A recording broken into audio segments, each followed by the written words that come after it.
Thank you, Amanda, and it's a pleasure to be here, and it's been a really interesting couple of hours for me to sit in that audience as a business owner.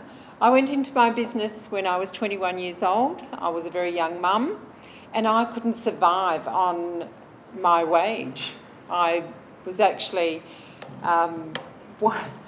at one point thought, Gone with the Wind, when she says, "As God is my witness, I'll never be hungry again." Well, that was my motivation, is to be able to feed my daughter and I.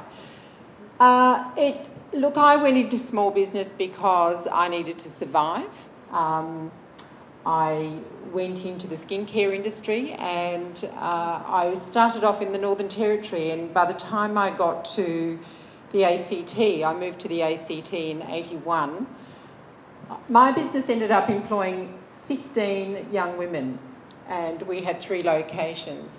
When I first went into business, I knew how to work really, really hard.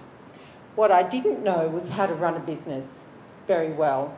And so part of this whole discussion around small business is very much about educating women how to run their businesses better. When I learnt how to run my business better, I had more money to be able to pay my staff better. I mean, I didn't have a choice. I had to employ women in the beauty industry, in the skincare industry. We didn't have men available to employ.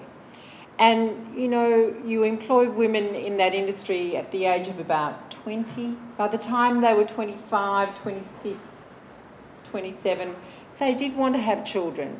There was no way that there was enough money there to be able to pay women to go, our women to go on maternity leave.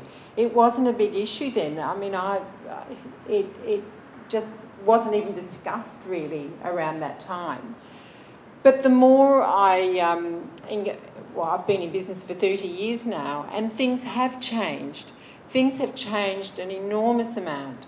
But I still come back to the fact that I think the women that go into business, into small businesses, who work from home, who do it because of a lifestyle situation, because they do want to look after their children, they do want to be home with their children. It's about encouraging those women and teaching those women to be able to run their businesses better. I do small business consulting now, and one of the things that I try and show my clients to do is how to do things better. I've done the hard yards. I've been through the dips and the heights of running a business as well. I've loved running my own business. I don't know how I would have survived any other way. I wouldn't have had the lifestyle that I've had. I certainly wouldn't have had the opportunities that I've had since I've been running my own business. I've given a lot of training to the young women that worked for me. So they've gone on and done a lot of great things as well. Some of them opened their own businesses, because there was a time in small business where you had to spend a certain amount of training, a certain amount of your turnover on training your staff. I mean, that's all changed, but I spent a lot of time training my staff to do their job better, training them how to communicate, training them with the skills that they needed, not just in business, but also in life, and how to deal with clients and all that kind of thing. I've learned a hell of a lot. I mean, I've been in business for 30 years now, and if I could start again, I'd do it very differently. I'd certainly start with the training of running a business, because it's not as simple as just putting a shingle outside and saying, well, I'm in business now. There is a lot of other things that you do need to know.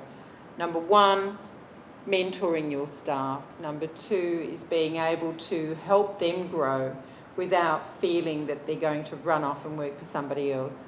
I mean, I could stand up here and talk for a long time about my experiences in running a business. It's not easy.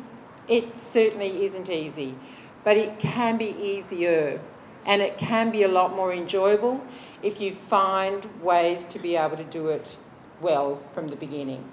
I'm enjoying now, after closing my business in Canberra that I had for many, many years, and just in saying that, I ran a studio where I looked after a lot of executive women who worked for the government. I saw them grow from entering the public service to becoming executives in the public service. And yes, they did get to a point where they said, I can't do this anymore. I have family, I have children, I have a home. It's all too hard. And there's got to be better ways that they can be supported. And I think, you know, if we start by looking at how we can support women that can do their job, whether they're in corporate or whether they are in their own businesses, you know, mums can be entrepreneurs, but they need some training and they need some guidance and they need some mentoring. So it's women who have done it should go to the younger women who can mentor them and help them grow. And that's one of the things that I'm concentrating on now, is helping other women who are just starting out do it a little less tough than I did in the beginning. So, thank you.